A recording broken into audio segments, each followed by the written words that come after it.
Ce que je vais dire, c'est que ce que vous appelez antithèse n'est pas la négation systématique de la thèse. Ce qu'on appelle antithèse, c'est quoi? Écoutez-moi bien. Dans l'antithèse, je conserve la thèse et ensuite je la dépasse. Je ne peux pas dire thèse, M. Tounkara est très beau. Antithèse, M. Tounkara est très laid. Ça tombe sous le sens.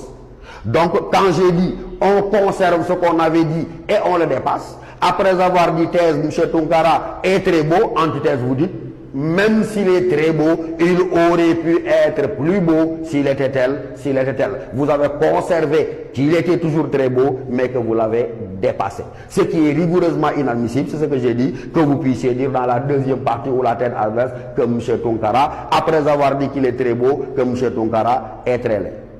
Et donc, cela vous permet d'être fidèle un peu à la perspective du sujet.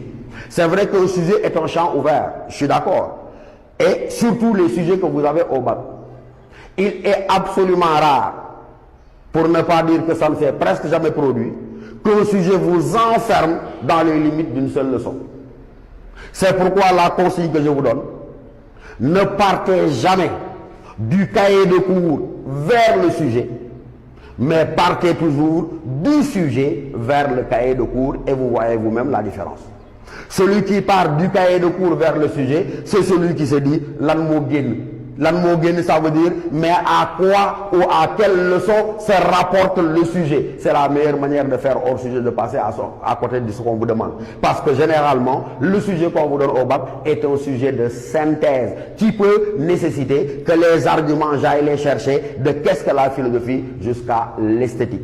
C'est pourquoi j'ai dit, on ne part pas du cahier de cours vers le sujet, mais on part du sujet, de sa lecture, de sa compréhension, pour aller chercher les moyens de l'argumenter dans le cahier de cours. Et cela permet non seulement de ne pas faire hors sujet, mais cela permet de délimiter le champ à l'intérieur duquel peut s'inscrire notre argumentation. Dans le développement pour ce sujet que nous avons, vous insistez, mais sans réciter le cahier de cours de façon mécanique, sur tout ce que vous savez, sur l'opposition entre le philosophe et celui qu'on appelle tout le monde, le vulgaire, l'homme du sens commun, et cette opposition-là, elle est délimitée dans ces termes par le sujet. On ne vous demande pas de réciter tout ce qu'on vous a dit sur les rapports entre le philosophe et le sens commun, mais vous l'articulez au concept du sujet. L'opposition, c'est ici à ce niveau-là. Dire en y pensant, dire sans y penser. Et vous montrez clairement, oui, que le philosophe désirait de faire la différence entre le bien et le mal, de faire la différence entre le vrai et le faux. Il s'inscrit dans le doute, et en s'inscrivant dans le doute, dans la vigilance et dans la méfiance, il réfléchit de façon critique, là où l'autre, encore une fois, adhère. Et quand il adhère de façon émotionnelle et spontanée à l'ensemble des vérités établies par la société. C'est à ce niveau-là que vous insistez, mais vous n'avez pas besoin de réciter tout votre cours sur la réflexion critique et tout votre cours sur l'opposition entre le philosophe et l'homme du sens commun. C'est une discipline intellectuelle que de savoir s'en tenir au postulat du sujet lui-même.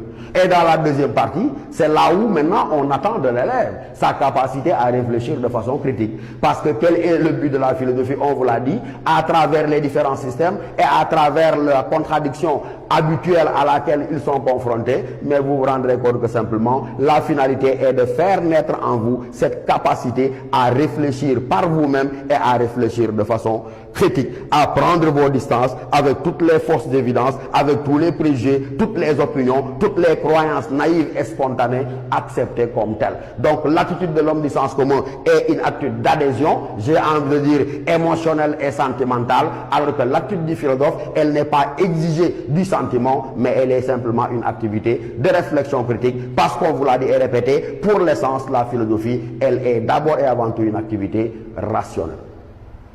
Et donc, après avoir dit ça maintenant, dans le développement, en mobilisant les outils grammaticaux de l'argumentation, je vous l'ai dit pour assurer la cohérence interne. Parce que je vous ai dit, attention, la qualité de votre travail n'a pas de rapport avec l'abondance de votre propos. On peut être bavard, mais il est préférable d'être concis, d'être rigoureux et surtout d'être pertinent. L'autre élément, c'est les citations. On en voit très fréquemment se promener avec un petit cahier rempli de citations, s'imaginant qu'il s'agirait de les apprendre par cœur et de les convoquer à tort et à travers pour donner l'impression d'avoir une bonne culture philosophique que non. Il faut faire une utilisation intelligente de ce que vous appelez les citations. Elles ne sont pas indispensables, oui, mais elles sont largement souhaitées parce qu'elles témoignent de votre culture philosophique, mais n'en abusez pas.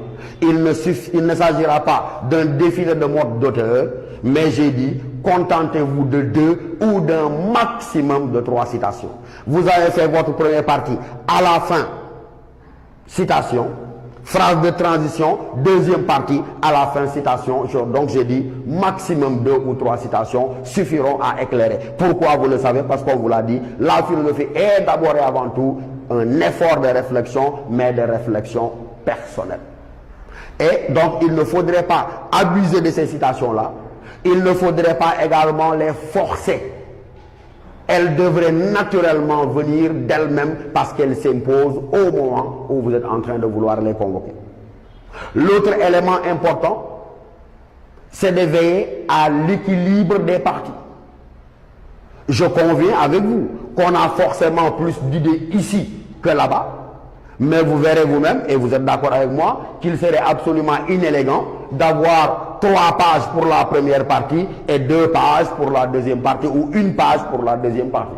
Donc même s'il ne peut pas y avoir de proportion absolue, veillez autant que possible à équilibrer les différentes parties.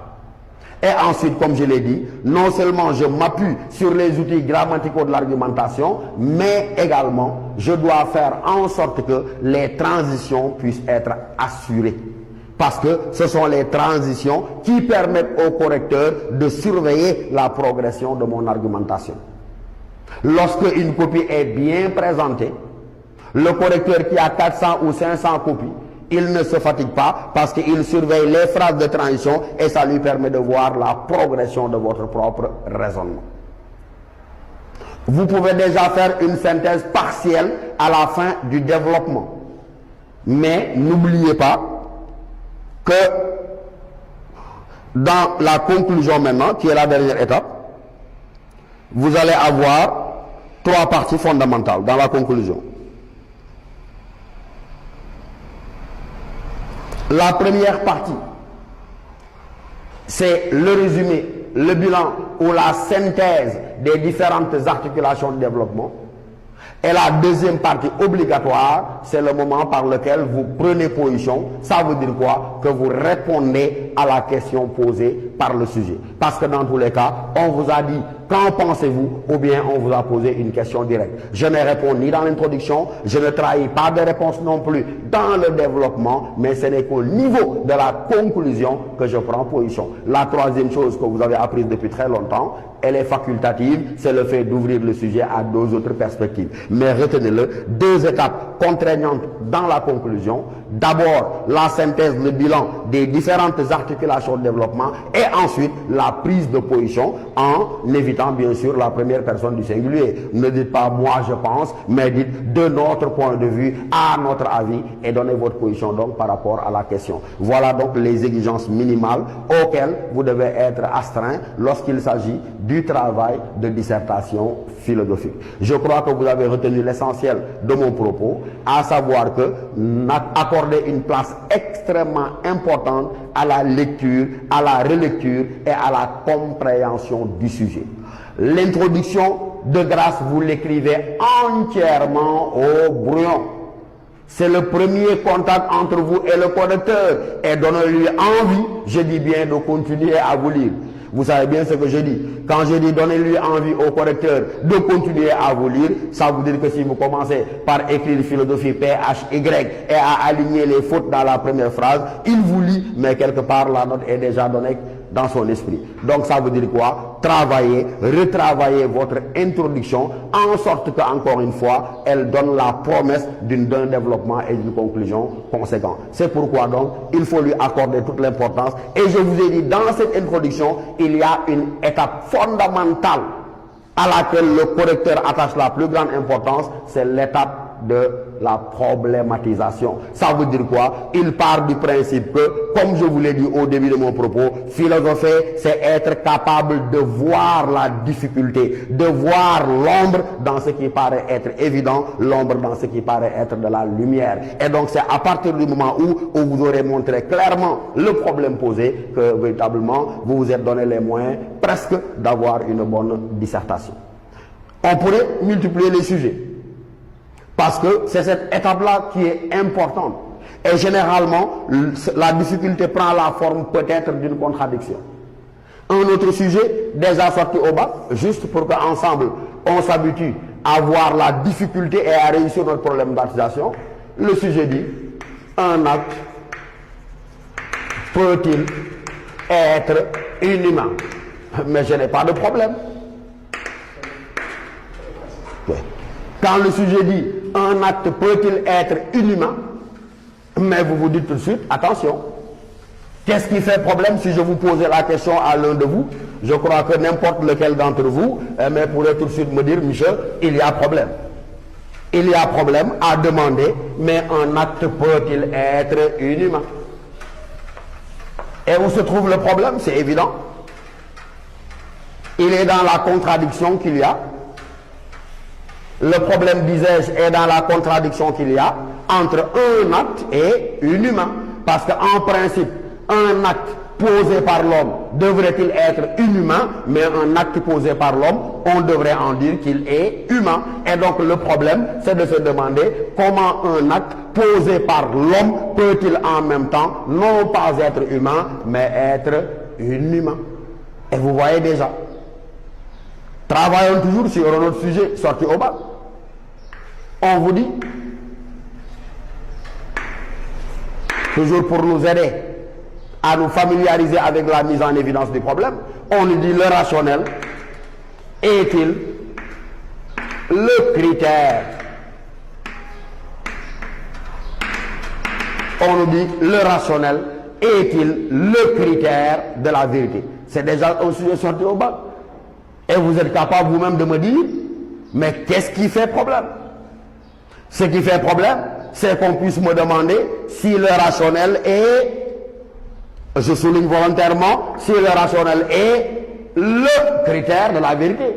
Si la question était, le rationnel est-il un critère, vous me direz que la question n'a pas besoin d'être posée. Mais donc ce qui fait problème, c'est qu'on puisse me demander si le rationnel est le, sous-entendu, le seul critère de la vérité. Pourquoi cela fait-il problème? Parce qu'on vous l'a appris.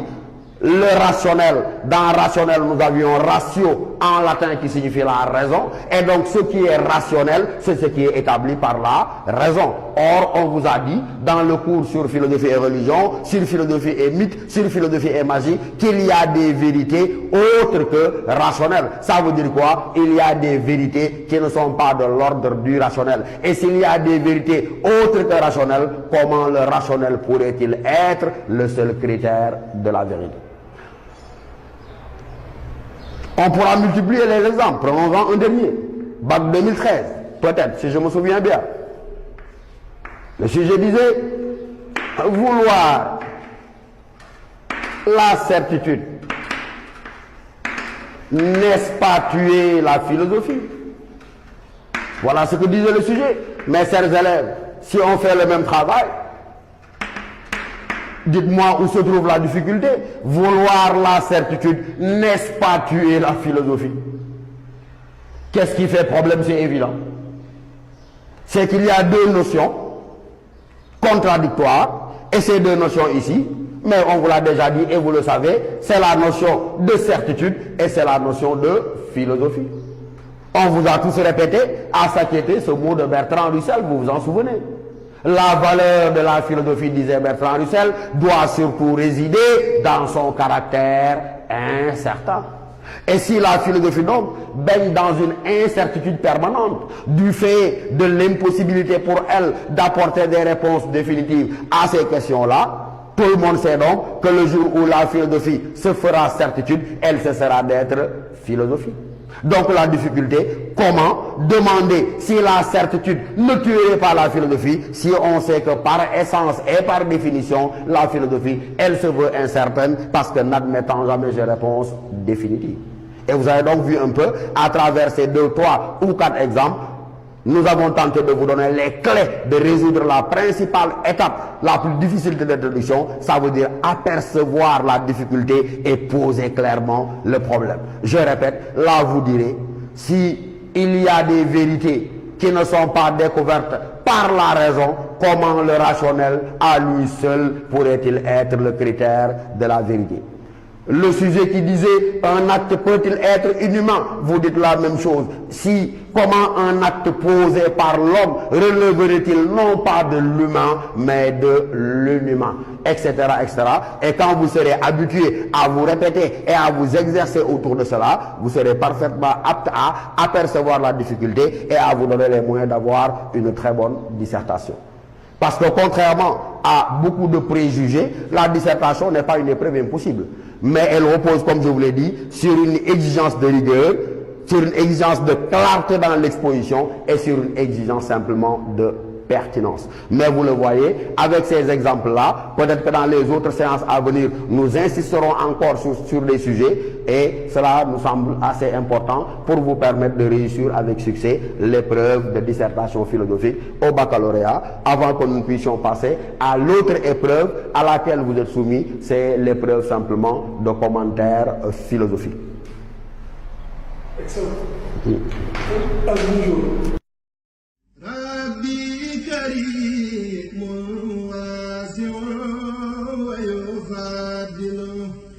وَمَا زِلْنَا